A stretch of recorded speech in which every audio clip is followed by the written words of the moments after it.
춘천 가는 거는 사지 간다고 그래서 그때 우리가 춘천역으로 근무하러 들어가는 사람은 사지 간다 그래서.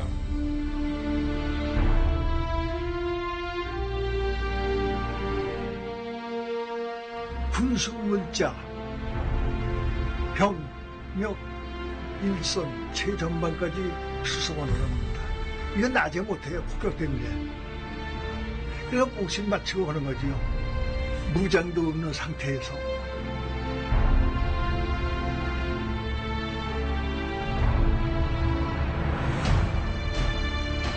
6.25 하면 저희 나라의 숨은 영웅이라고 할 수 있겠죠. 지금도 대한민국 국민들은 철도인들이 그 일을 전쟁 중에 그런 일을 했을까라는 생각이 보다시피 많이 했기 때문에.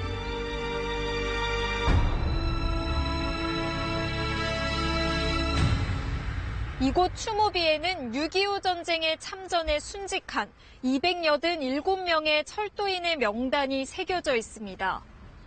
자신의 위치에서 최선을 다해 목숨을 걸고 나라를 지킨 철도인들.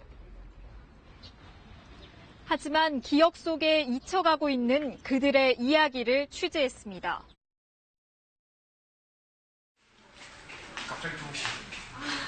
경기도에 있는 한 요양원. 92살의 김노환 할아버지가 취재진을 반갑게 맞이합니다. 백발의 김 할아버지는 젊은 시절 전쟁터를 누볐던 용감한 철도 기관사였습니다. 경북 풍기역에서 근무하던 1950년 6월 25일. 전쟁이 일어났다는 다급한 소식이 들려왔습니다. 이후 철도기관사들이 속속 군 수송작전에 투입됐습니다. 24살의 기관사는 군수품을 회수해오라는 명령에 북한군이 점령한 중령역으로 기차를 몰고 돌진했습니다. 빗발치는 총알을 뚫고 20km를 달려 적진에 있던 군수품을 가지고 돌아오는데 성공했습니다. 포성이 울리는 최전방까지 군수물자와 병력을 수송하는 것도 주요 임무였습니다. 아유, 참 기관사가 말이 기관사죠. 참 죽기 위하면 살기랬어요 그때요. 오늘 죽을지 몇 시간 후에 죽을지 그걸 알 수가 없었어요. 명령 나오면 명령 나오도록 움직여야 되죠. 마땅한 교통수단을 찾기가 어려웠던 전쟁통. 국민들의 피난길도 책임졌습니다. 옷가지만 챙겨들고 피난길에 오른 피난민들의 행렬은 지금도 눈에 선합니다. 굶주린 배를 안고 멀고도 험한 길을 걸어가는 모습이 안타까워 한 명이라도 더 태우려 했습니다. 열차에 그 피난민들이 다 탈 데가 없으니까 화차 지붕에 마구 매달렸어요. 지붕에. 그래 가다가 좀 안전지대에 가가지고 차를 세워가지고 어디간에 복잡하더라도 같이 타라. 이쯤 왔는데 왜 내 배를 갖춘 거 없지 않느냐. 그래서 내가 많이 했어. 정작 아내와 갓 태어난 딸, 가족들의 피난길은 챙기지도 못한 채 임무에 나서야 했습니다. 내가 기관차에 타면서는 그 피난길에 가는 걸 내 가족이라고 태워주지를 못했어요. 그래 하다 보면 헤어져 버려가지고. 이산 가족이 됐지만 이 딸은 작전을 수행하느라 가족을 찾을 엄두조차 내지 못했습니다. 그렇게 전쟁이 끝났고 헤어졌던 가족은 그 후 3년 뒤에야 기적처럼 다시 만날 수 있었습니다. 6.25 전쟁 3년 내내 군작전에 참여한 뒤 1971년 퇴직할 때까지 열차와 함께 달려온 김노환 기관사. 철도에 청춘을 바친 30여 년의 세월 중 전쟁의 기억은 그 무엇보다 또렷이 남아있습니다. 위험할 상황이 많았죠. 많았지만은 그거 다 얘기하려면 정말 한 달을 해도 다 못할 거고.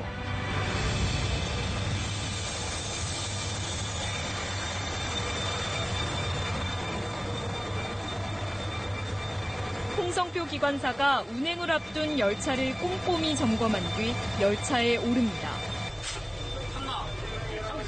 1300 10동열차 발차 기관사에서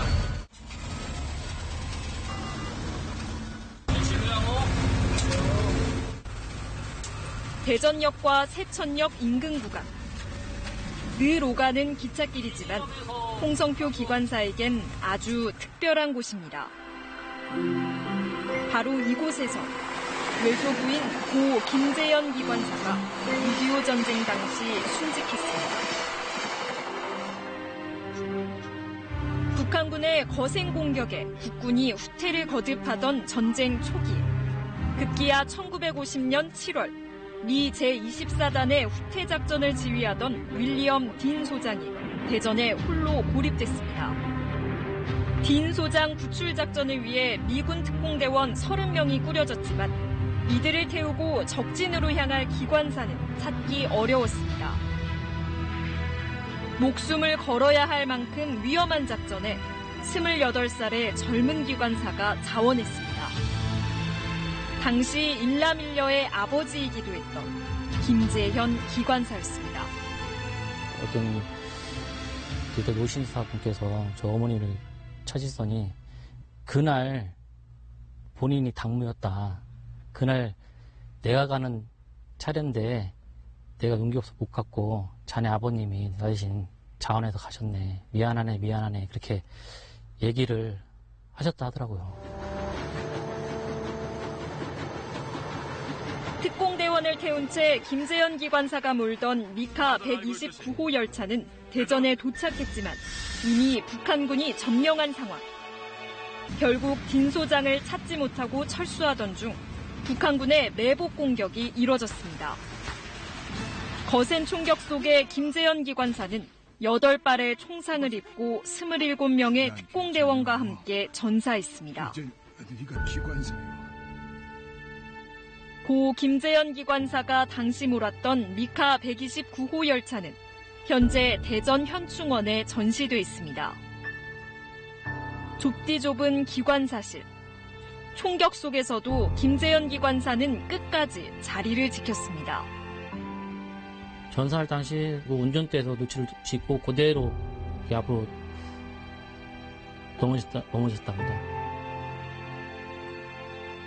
나라를 위해 쉼없이 달렸던 정신은 후대로 이어져 아들과 외손자까지 3대가 철도인이 됐습니다.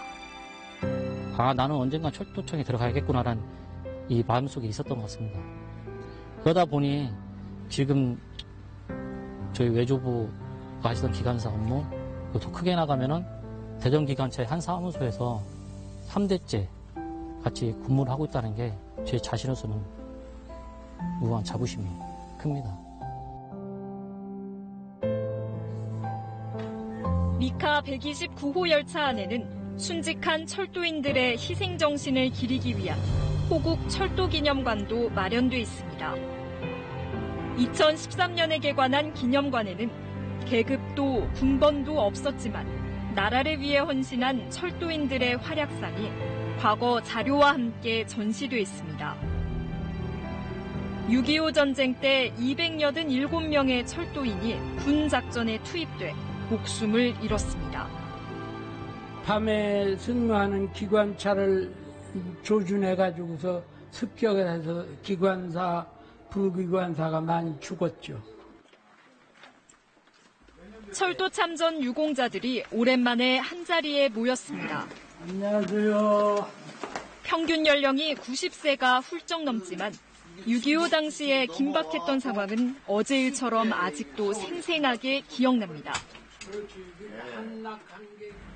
환자가 나오고 병력이 들어오고 그러잖아요. 그러면 환자 나올 때가 제일 가슴이 아파. 내가 제일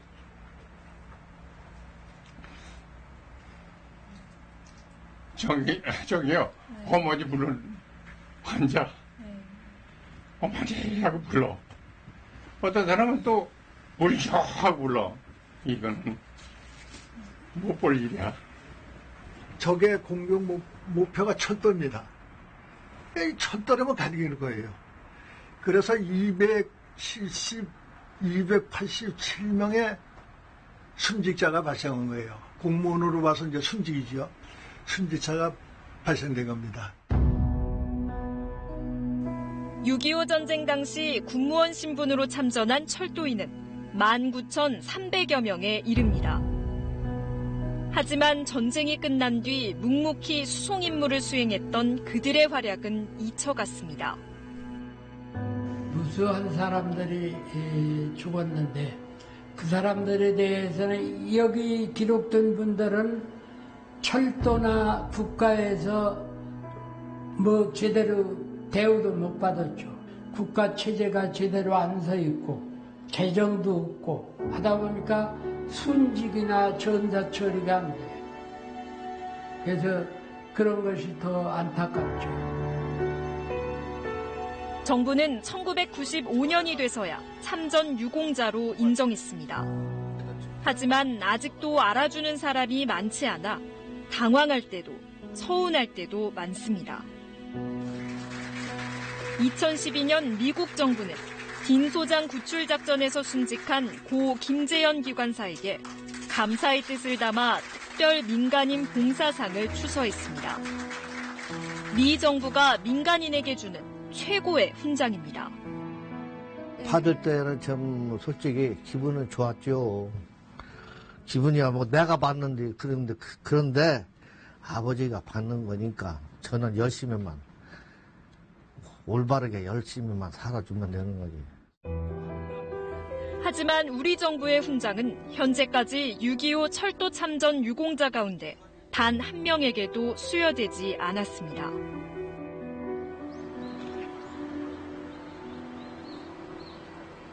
홍성표 기관사가 외조부 고 김재현 기관사의 묘지를 찾았습니다.